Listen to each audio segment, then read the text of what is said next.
A crime so shocking, it gripped an entire nation. A case so infamous, it became a textbook example for law students across China. This is the chilling story of a brutal murder and rape that sent shockwaves through society, sparking intense debates on justice, morality, and the legal system. What really happened? Let's uncover the dark truth behind this unforgettable case.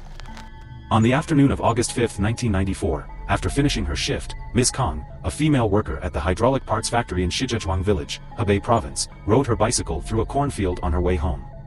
However, by late evening, she had not yet returned.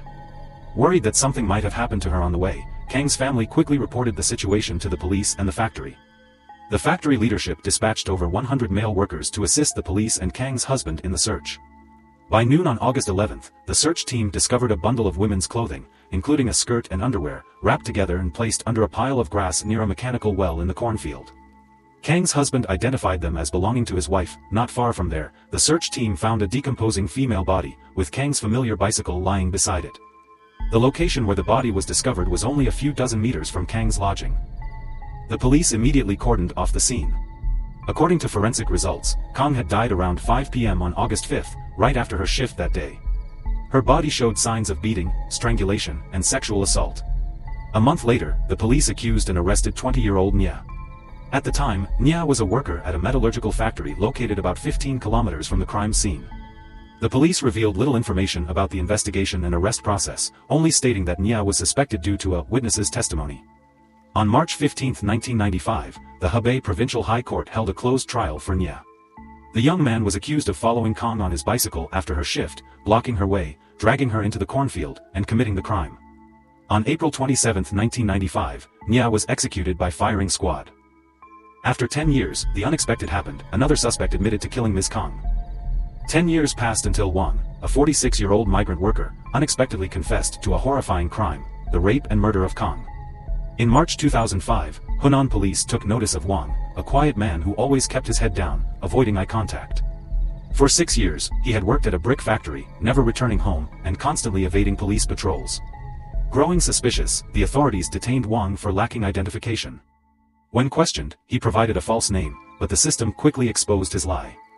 After hours of interrogation, Wang finally lowered his head, sighed, and admitted, "I once killed someone." Wang revealed that his real name was Wang Shujin, 38 years old, and he was originally from Handan City, Hebei province. From 1993 to 1995, Wang committed 6 major crimes in Hebei province, including 4 cases of rape and murder and 2 cases of rape. Hunan police immediately contacted their counterparts in Hebei to report the case and handed Wang over to the local authorities. There, Wang continued to confess to another rape case from 1994. He admitted that during the summer of that year, he had raped and killed a woman in the western outskirts of Shijiazhuang. According to Wang, he worked at a construction site about 200 meters from the crime scene. He had been watching Kang, who regularly passed through the area, for some time before deciding to attack her that day. He hid from his co-workers and waited in the cornfield. When Kang passed by, he ambushed her. Wang took Kang's bicycle key and threw it into the cornfield to prevent her from escaping. This detail was crucial. 10 years earlier, when the crime scene was examined, the police had found Kang's key in the field and had documented it in photos but never released this information. If Wang were not the real culprit, he would not have known this detail. After Wang's confession and the growing suspicion that Nie had been wrongly executed, journalist Ma Yunlong, from Hunan Shangbao, published a short article about the case. Convinced by Wang's confession and believing in Nie's innocence, Ma then sent his report and the evidence he gathered from the police to more than 200 newspapers across China. At that point, the entire nation was shaken by Wang and Nie's story. One crime, 2 killers, who is the real culprit? Ma titled his shocking article. As the article gained public attention, the Hebei Provincial Police urgently formed a special investigation team. The process took a year. In March 2006, Wang was charged with intentional homicide and rape in 5 cases, except for Kang's case. On March 12, 2007, Wang was sentenced to death, but he appealed. Wang argued that he deserved leniency for voluntarily confessing to Kang's case and revealing details unknown to the police. However, his appeal was denied, as the court maintained that Nie had already been convicted for Kang's murder. Upon hearing this, Nie's parents continued their fight to clear his name. On February 4, 2014, as China celebrated its first National Constitution Day, Nie's case was reopened by the Shandong High People's Court. The case became a national media sensation.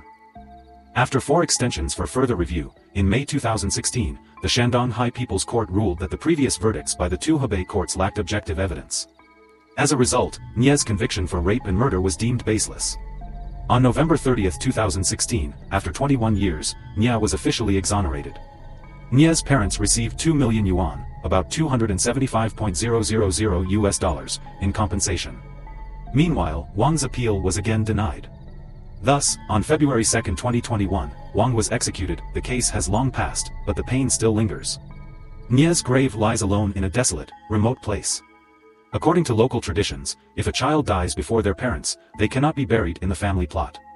Nie's father, devastated by his son's wrongful execution, attempted to take his own life by overdosing on sleeping pills but survived. Since then, the 72-year-old man had been partially paralyzed. With the support of his family and a strong determination to clear Nie's name, he endured years of rehabilitation and medication, waiting for the day his son would be declared innocent. In December 2016, when the case was overturned and Nie was officially exonerated, the wronged family wept uncontrollably, as their decades-long suffering had finally come to an end.